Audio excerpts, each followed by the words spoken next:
everyone. Welcome to the webinar Empowering Educators for Contemporary Challenges, Mastering Social-Emotional Competencies and Diversity Awareness. My name is Iva Perković. I'm from Network of Education Policy Centers, and I will be your host today.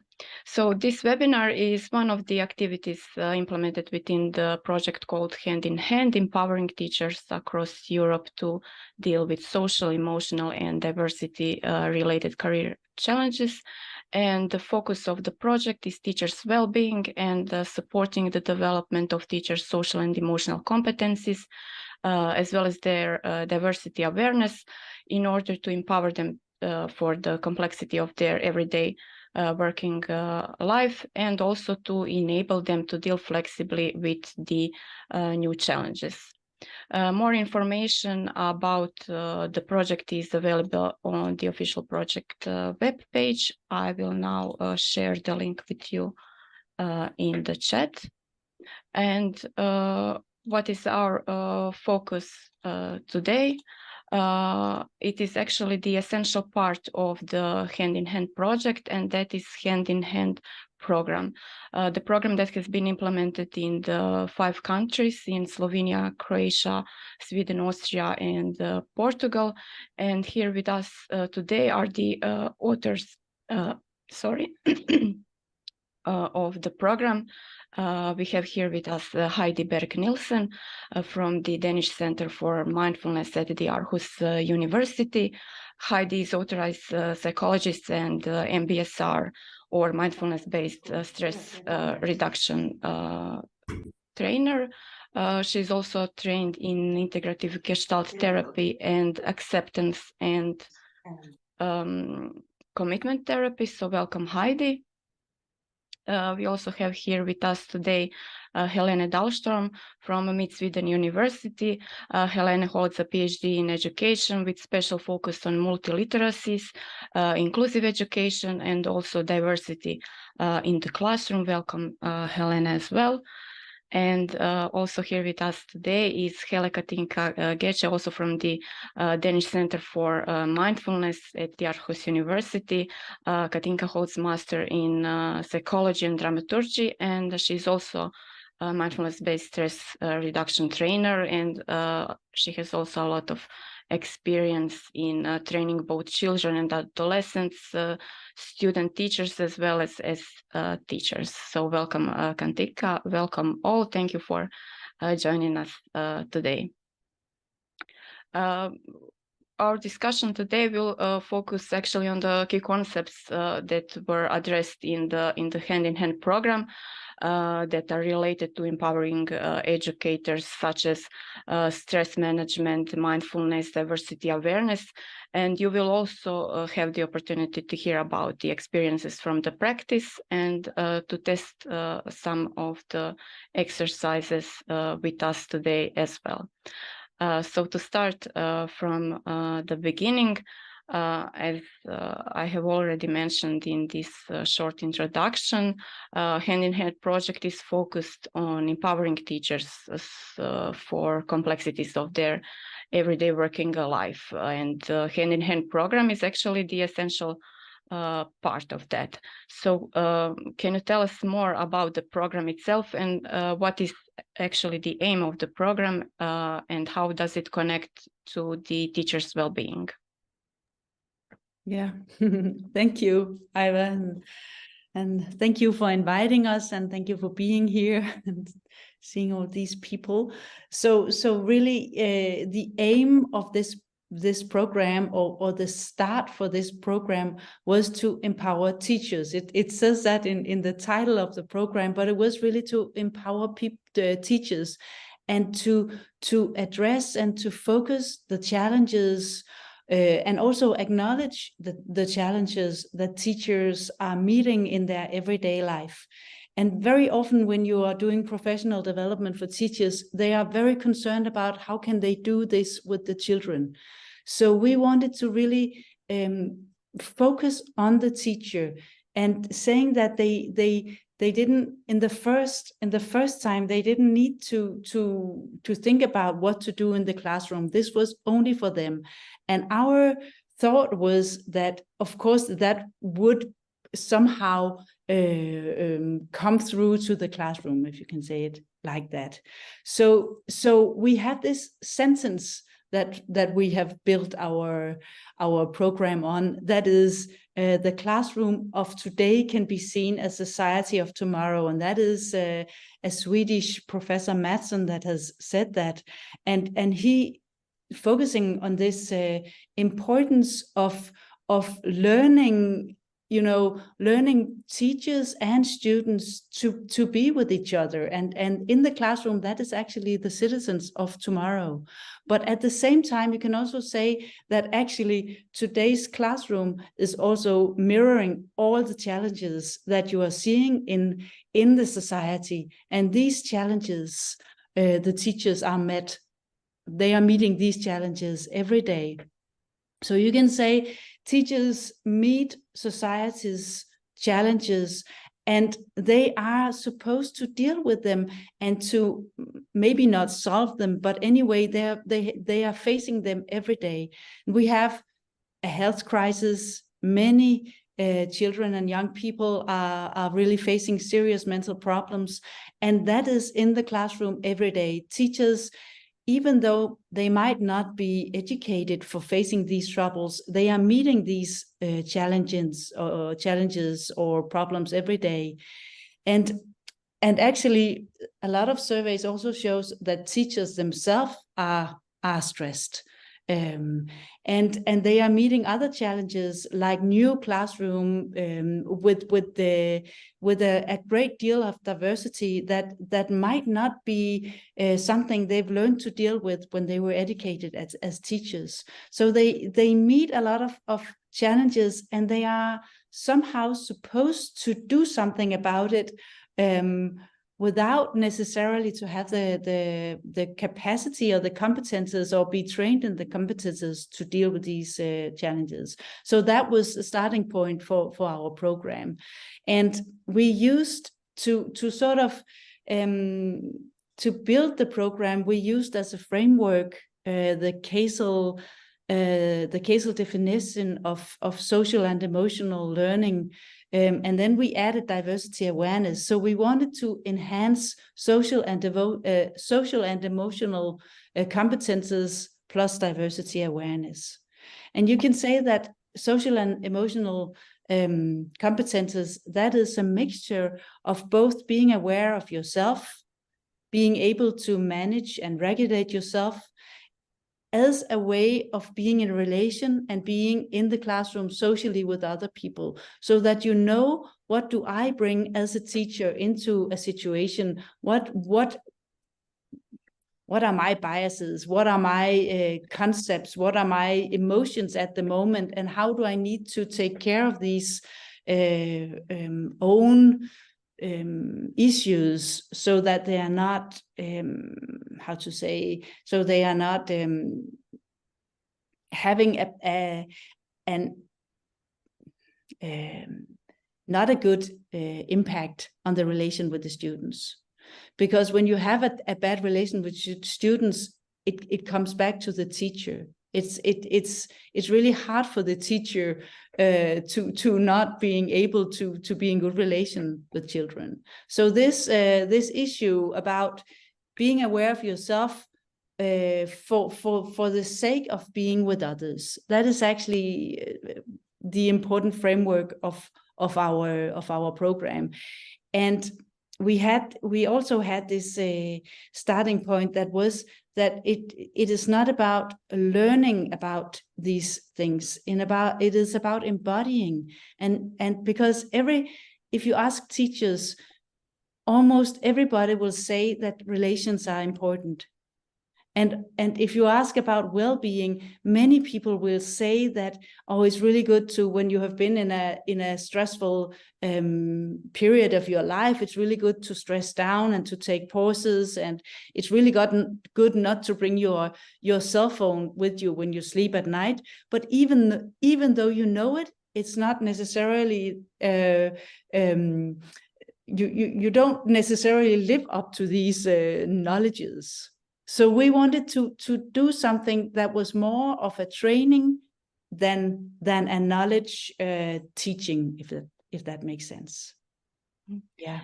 Yeah, thank you, Katinka. You have mentioned several challenges that teachers are facing in their everyday working life, and in the hand-in-hand program, you have actually dedicated a special attention to the phenomena of stress in relation to the teaching profession. So can you please tell us more about how can stress be recognized in the profession, and what effects can it have on teachers? Yeah, so I think it's important to say that teachers, I mean, they recognize stress as everybody else. It's a human reaction, and it's normal. It's really, stress responses are normal, and we react with stress responses when we are interpreting a situation as dangerous, and that is normal. And in many situations, that is also a good thing to do, because we can do something more with these responses. But sometimes when we are under pressure, because these reactions, we normally call them stress, we call them fight, flight, and freeze reactions. They are immediate. It's just beyond consciousness. So it's just something that you're doing. It's really immediate. And sometimes the interpretation of a situation can be different from what is actually happening. You can think that a situation is more dangerous, or you can perceive the situation as dangerous, and then react in a way that is not actually adequate to the situation, and can be harmful for the people that you are together with, or can be harmful for yourself afterwards. Many people are blaming themselves after doing something that they would wish that they didn't do. So you can say, when you're under pressure, sometimes you do think that you would wish you hadn't done. And sometimes you do think, also as a teacher, when you're under pressure in the classroom, you do things that is not your values. That you're maybe yelling at some students, or you are doing something that afterward you know that this is not right. This is not the way of being a teacher. This is not why I wanted to be a teacher, but you are doing it anyway because you're under pressure.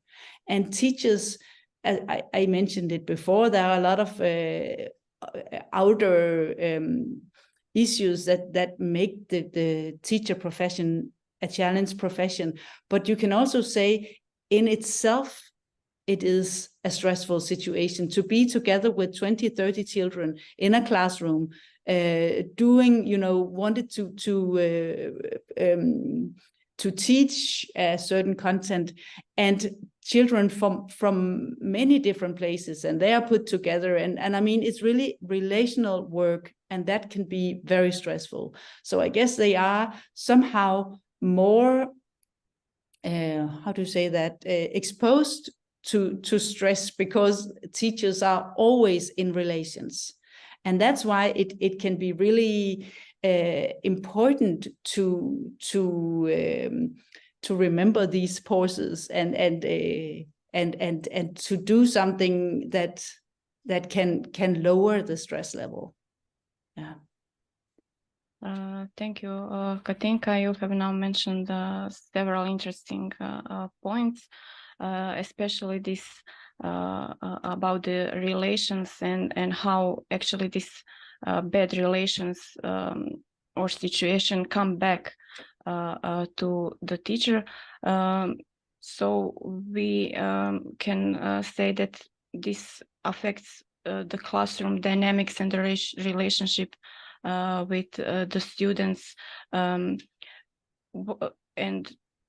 I wanted to ask you, how can we address these issues? So we have mentioned the challenge. We have mentioned in the beginning mindfulness, and we often hear about its potential to alleviate stress, to enhance well-being. Can you shortly tell us what is mindfulness, and how can it be used as some form of transformative tool for the teachers to address these challenges we were just mentioning, that are connected to the stress and to the teacher profession? Yeah. So you can say that mindfulness is a certain way of being aware of the present moment. It's a way of knowing what is actually going on in me at this very moment. And that is the first part. And the second part is with a kind attitude, sort of not judging whatever you are aware of. And that is actually quite difficult. But so it sounds very easy. Just be aware and be kind. But that is not very easy. So that's why it's a training. It's something that you need to do. So mindfulness can be being aware of the moment, being aware of your body. So that is directing or addressing your attention to your body, just noticing what is actually going on in the body at the moment. And it's not that you need to find anything specific or to sense anything in a specific way, or to have experiences in a certain way. It's just really to notice, how am I right now? Or what do I feel right now? What do I sense right now, for instance, in my body? And then can I be okay with whatever I feel? Can that be okay? So you can say training teachers in doing mindfulness, that is training self-awareness. I talked about the Kaisel's definition of social and emotional learning. So mindfulness is really self-awareness. The first step of mindfulness is self-awareness. That is knowing, and also part of this being together with the relational skills and relational competence, so that I know, what do I bring into any relationship or into the classroom? What is my state of mind right now? What are my emotions? How do I feel? What are my, my responses? It is to learn to know before, when you are under pressure, to know, okay, now I feel the pressure starting in my body. I feel that the responses are starting. And just this being aware, or being aware of your body, or being aware of your breath, that can give you a pause, and that can regulate your nervous system, so that you are calming down, actually, and that can help you to react more or respond more adequately to any given situation. So that was very short about mindfulness. I don't know, Heidi, do you have anything to add to this? Or maybe you have some question. You have some more questions, Ira. So it's the capacity that can be stable inside of you, where you can stabilize yourself whenever whatever is arising. So when it's good or bad, or feels comfortable or pleasant or not pleasant, still the capacity to sort of stabilize yourself within yourself, instead of just being reactive.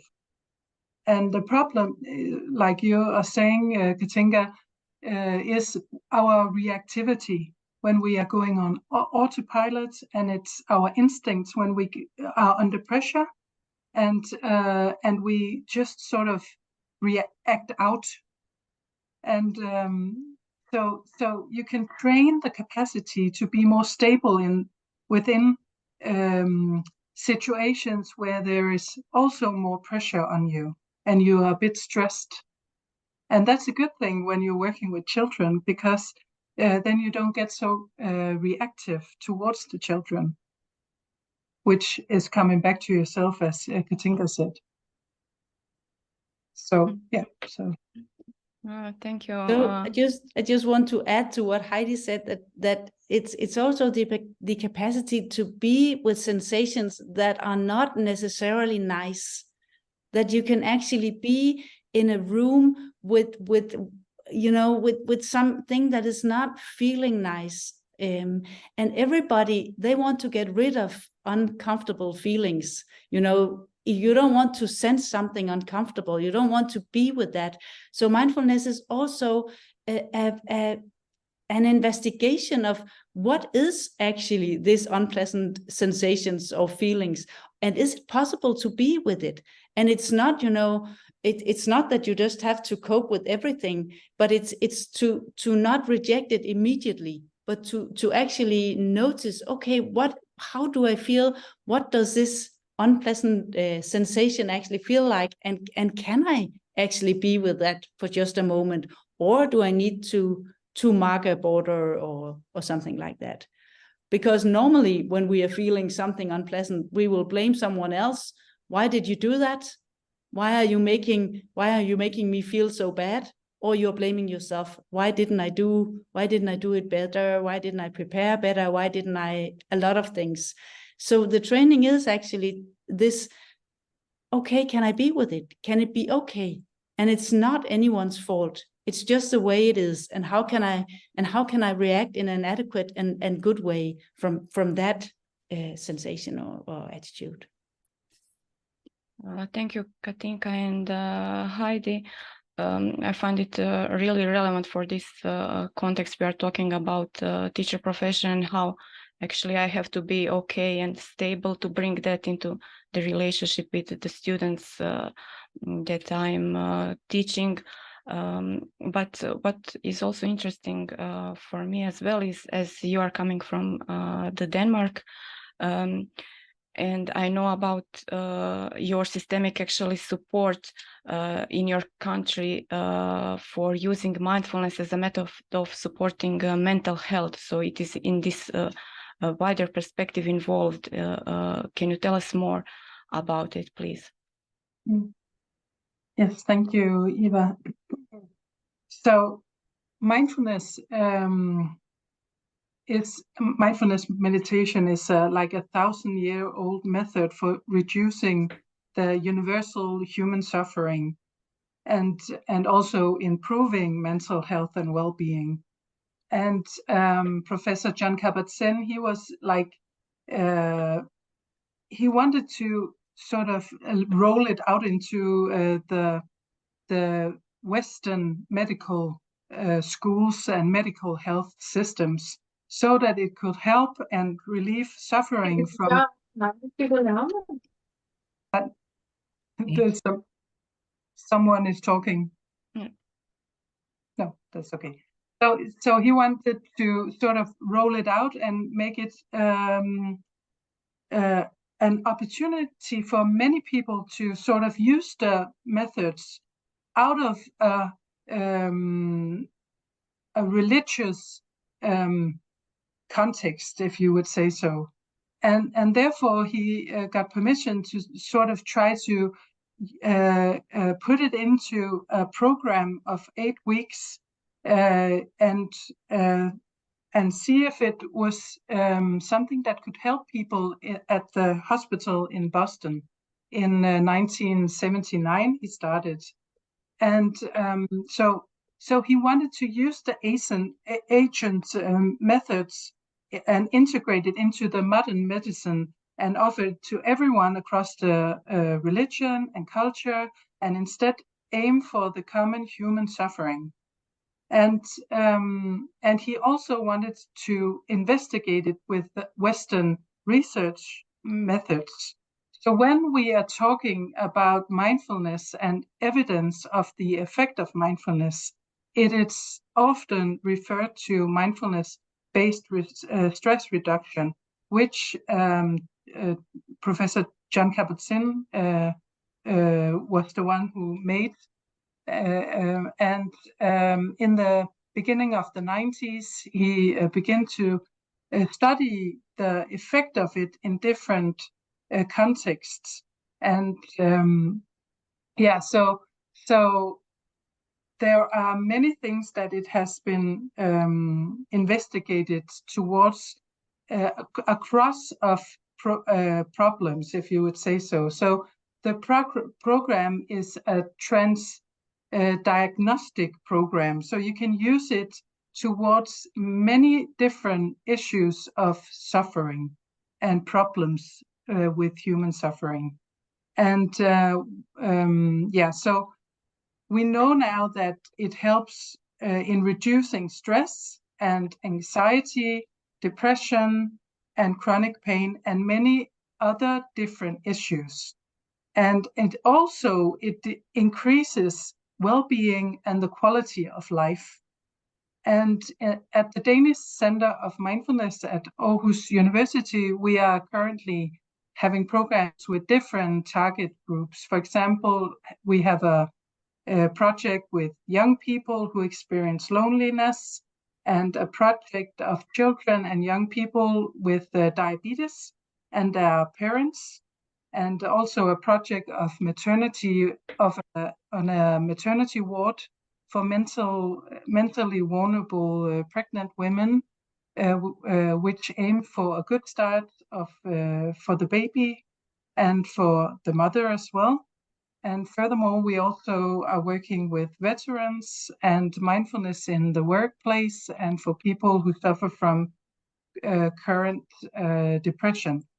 So you can see that the program, you can use it in many different settings, because the aim is, like Katinka just said, the aim is to sort of get methods to train the ability to be in situations where there's pleasant and receive the pleasant and not just let it pass on, and also the possibility to and the capacity to be in relation with difficult emotions and unpleasant events, and still have the capacity to sort of not just react on it but use good strategies in these situations. And normally we just go from stimuli to respond like a reflex. So mindfulness is the pause between, where you have the ability to choose your reactions on it. So yeah. Thank you, Heidi. We have now discussed a lot about the mindfulness, so I believe now is the time to try it out. So I kindly want you, all of you participants as well, to join us and to try and practice some of these mindfulness exercises that Heidi will guide us through.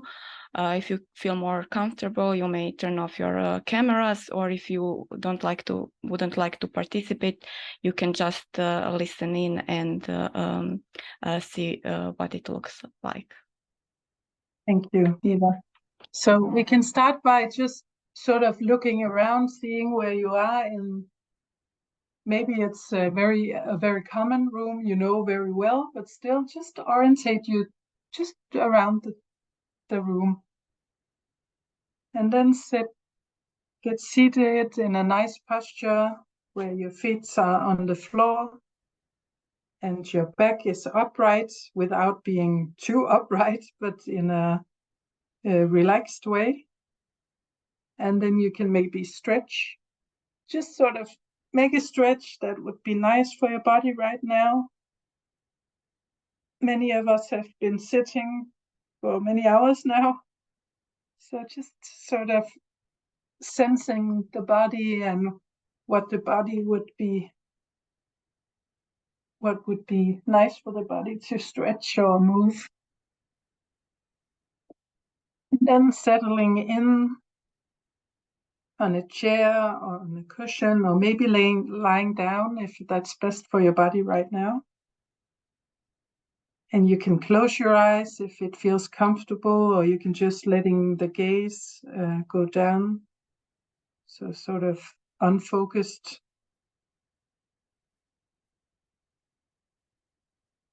And you can place the hands on the thighs or in front of you, so that that your shoulders are not doing a bad stretch or something. So just sort of settling in and sitting as good as it gets right now. And just sensing the whole body sitting right here. So it's not thinking about the body or analyzing it, just sensing. We have the ability to sense the body from within.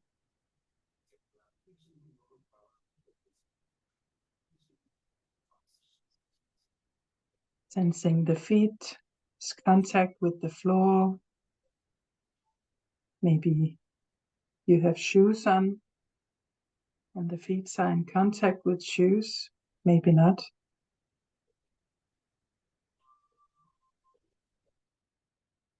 Maybe you're sensing a bit cold in the feet or heat, maybe tingling.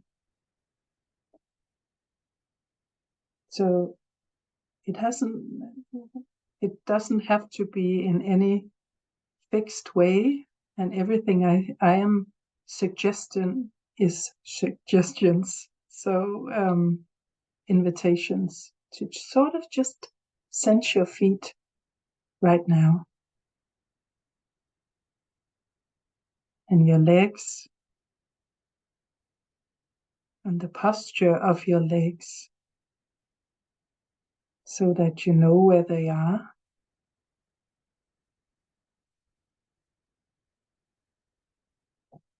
Also there maybe the thighs are in contact with the chair. Maybe the hands. Just sensing the thighs.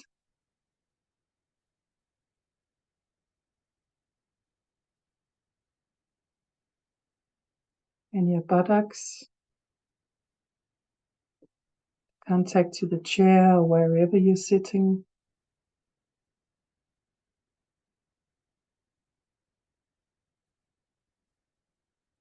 Maybe you're sensing a bit of heaviness.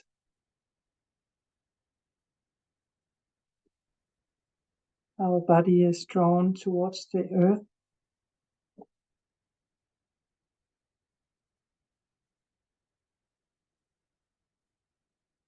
And if it's possible to sort of sense from the inside the torso, the abdominal, the lower back, pelvis,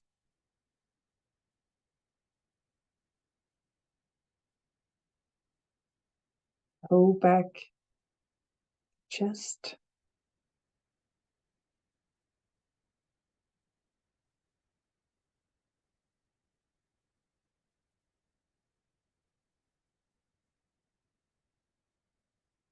Maybe just sensing the movement of the breath in the torso.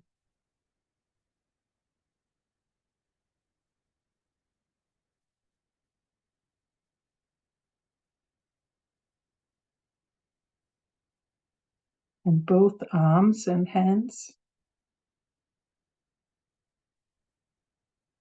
Maybe the hands are cold or warm or more neutral. Maybe there's tingling in the fingers. Maybe there's not. Both arms.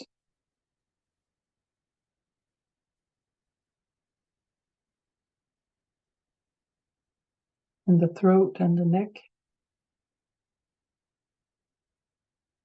Which is a place where many of us have tensions in the neck. So just sort of, what am I sensing right here? Noticing it. And the face, the back of the head, the sides and the top of the head, the whole head.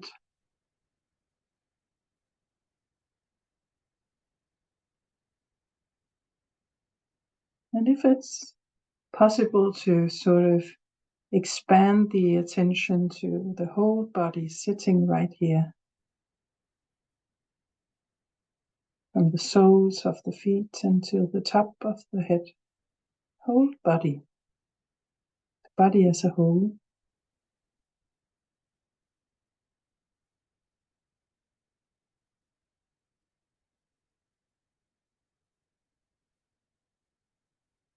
And if it feels okay, you can again zoom the attention towards the breath, sensing the breath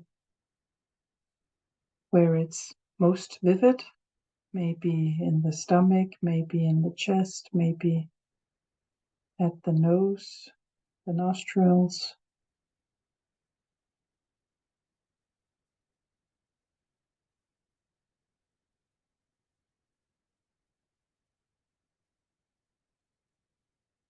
Nothing special to sense, just letting the natural breath move the body. And notice it.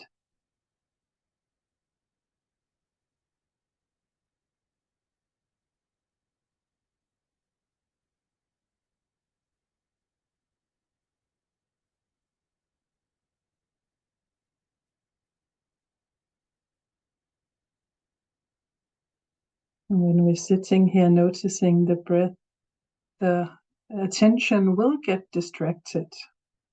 And it's not a problem or because you're not doing it right. It's just part of being human. That's how our attention does. Oh, it's normal. But every time we notice it,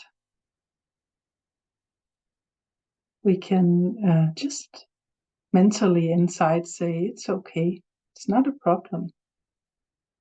And whenever you're ready, you can just let the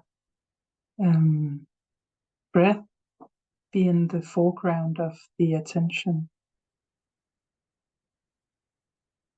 So every moment is a brand new moment and a new start. So it's not a problem. You haven't done anything wrong.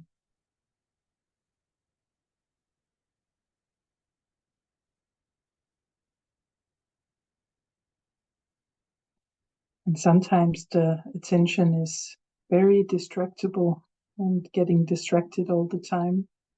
And sometimes it's not.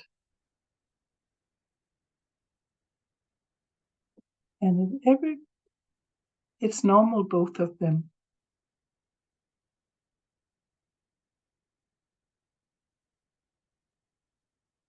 And then we can expand the attention again and just sensing the whole body sitting. And maybe taking a deep and more voluntarily breath. And just letting go of the out-breath. And then you can take a stretch, open your eyes if they've been closed.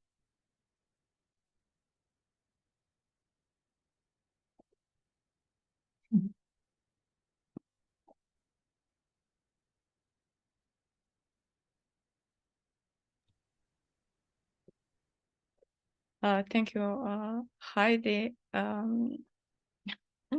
I have to say that this has been really relaxing, and I realized I have some tension in my body, I guess, due to stress about will everything be fine with this webinar, but I can tell you that I feel completely relaxed right now. So thank you for this experience. I also hope our participants enjoyed it as well. We will ask them about it later for sure.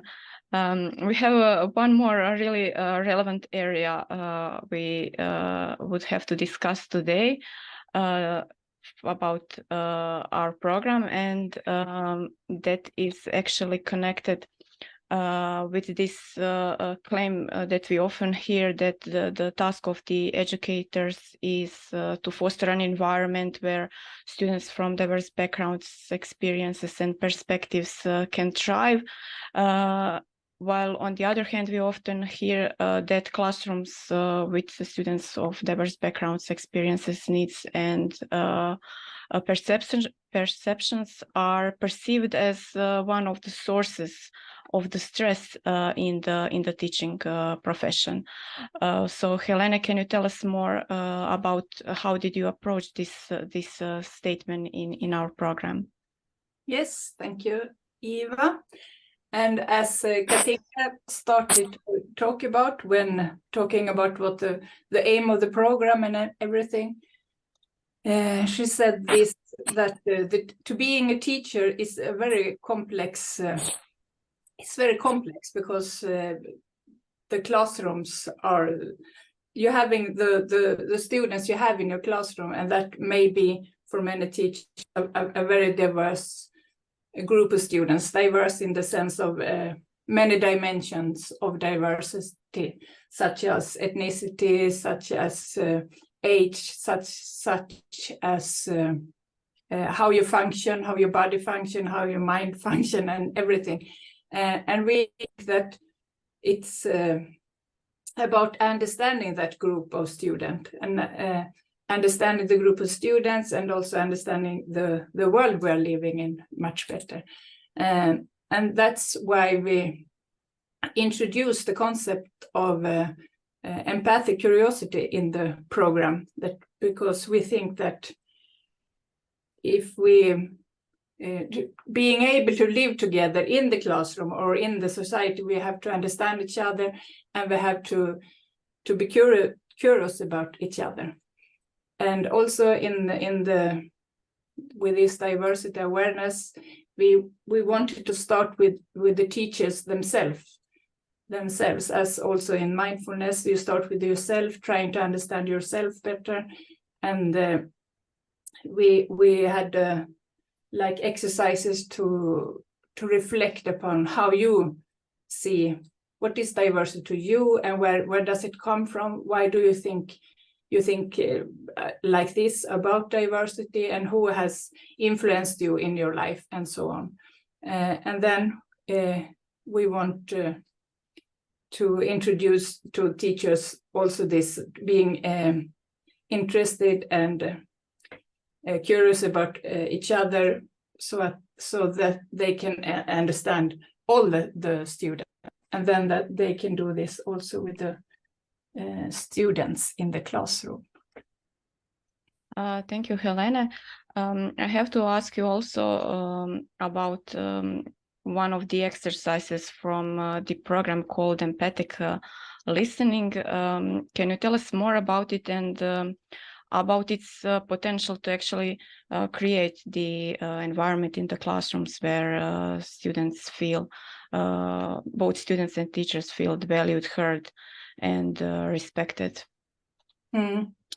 Yes, many of the exercises we had throughout the program, both exercises about relational competence and also about diversity, was about training to listen to each other. And then we had like a frame for this, how to do it, that one should talk, for example, to tell something important about themselves, or something that connected to diversity in the classroom, and the other one can only listen to the person who talks.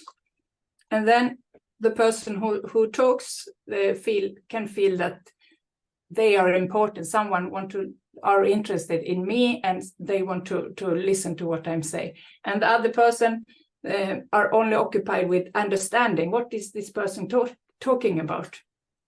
And when we talked about this with the teachers, at least in Sweden, I was a trainer in Sweden, they said themselves that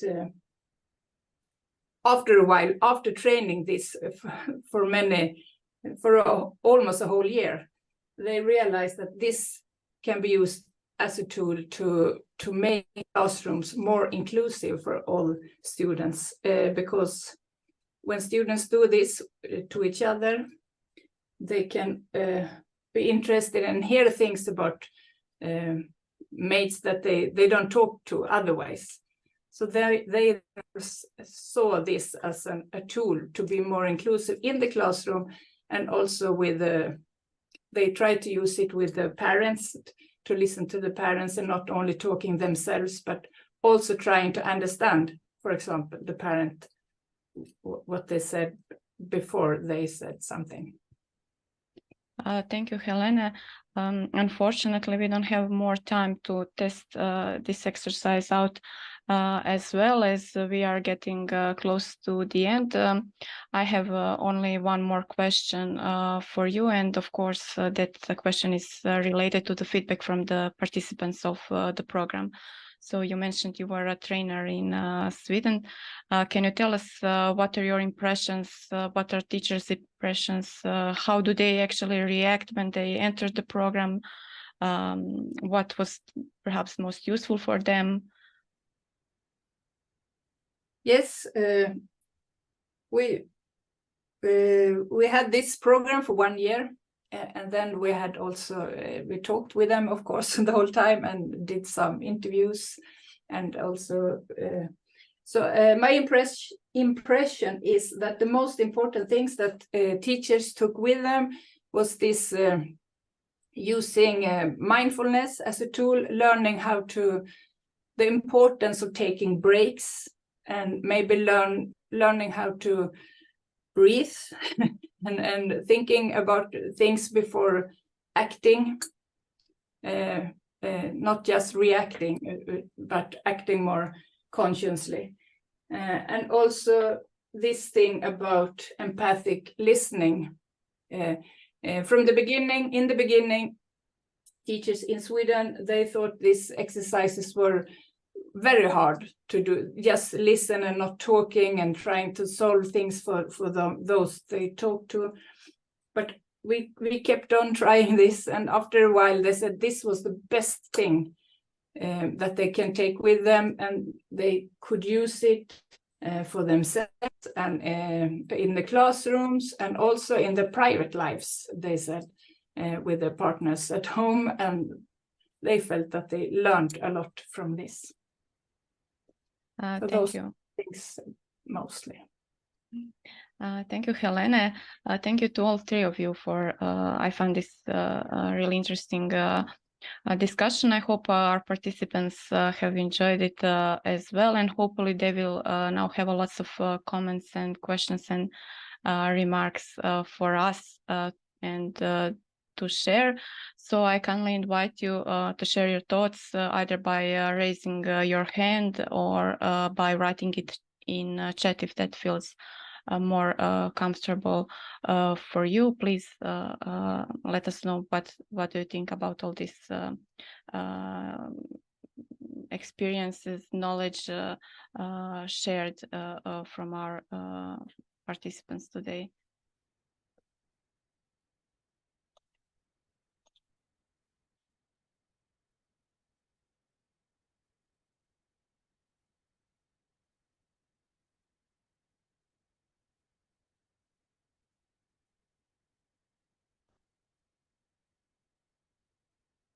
Who will be the brave for the beginning?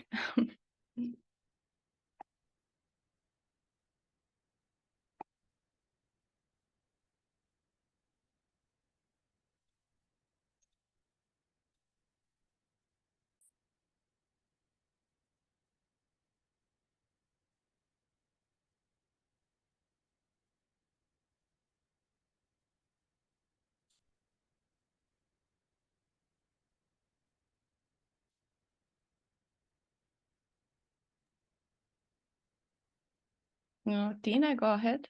Well, hello, I'm Tina. I'm from Denmark, and I'm a teacher teaching young adults in a very diverse classroom. And I've just started training mindfulness. And so I'd just like to say thank you for you people here who have been giving us this idea of why mindfulness is important and how it is able to use it when you work as a teacher, especially in a diverse classroom. So thank you. Thank you. Do we have any more teachers, educators here? Perhaps someone who has tried some maybe mindfulness-based exercises or is interested to learn more about it?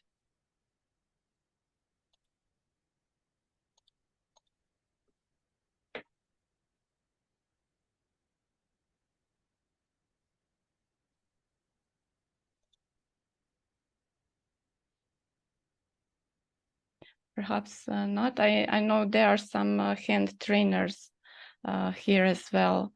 I will take this opportunity to maybe ask them about their impressions from the practice. How did it go in their countries? Were the participants finding it useful as well for their both everyday and professional lives? What did they like best? Maybe you can share.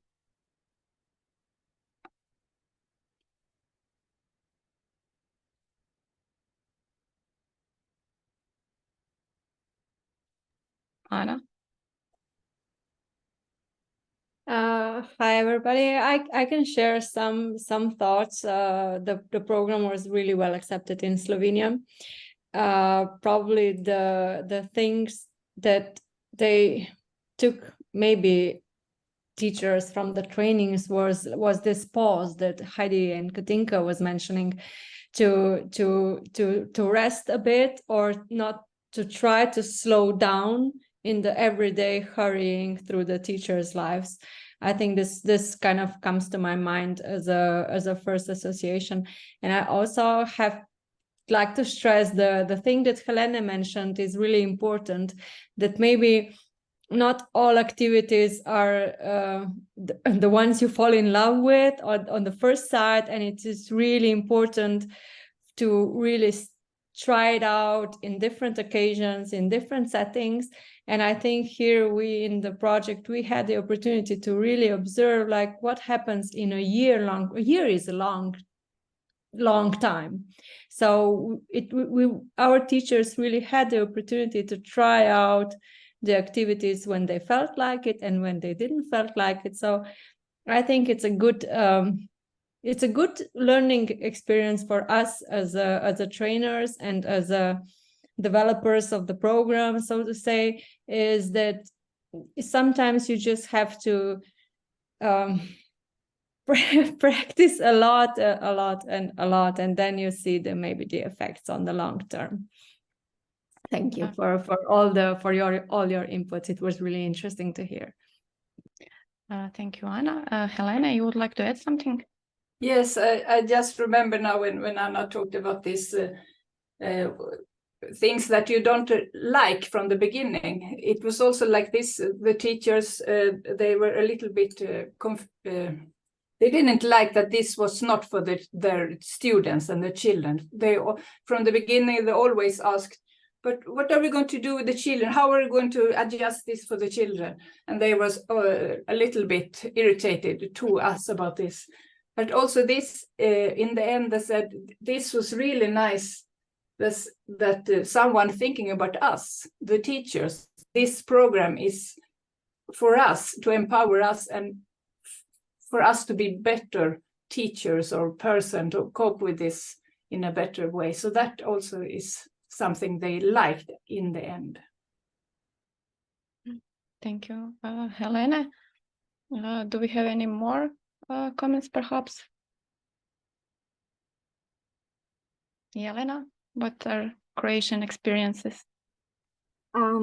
It's kind of similar as what Helena and Anna said, but for me as a trainer, the most interesting part was to see the growth in understanding of the importance of the whole well-being, self-care, and taking a pause concept in teachers' careers. Because in the beginning of the training, which was more than a year ago, we also felt kind of skepticism and